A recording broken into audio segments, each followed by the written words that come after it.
Hey you, and welcome to this video where I will help you out how to track wallets right here in Axiom Pro. And if you want to do this, we go right here to trackers and then you will find right here your wallet manager.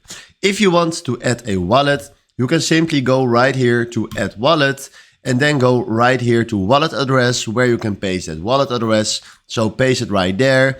You can give this a emoji or a wallet name, then do add wallet and then you will find your wallet right here.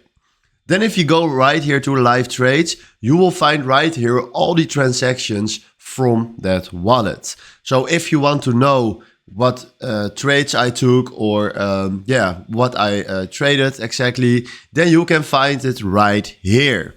So if you go back to wallet manager, and you can also go to wallet right here by clicking on wallet tracker, you will find right here your wallets. Then you can click here on notification to decide which notification you want to get. You can click right here to enable show bubbles.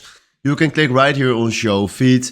You can scan address right here by clicking on it. And you can click right here and delete it. So this is how you can track wallets right here in Axiom Pro. Hopefully this was exactly the video where I was looking for. Thanks for watching and have a wonderful day. Ciao.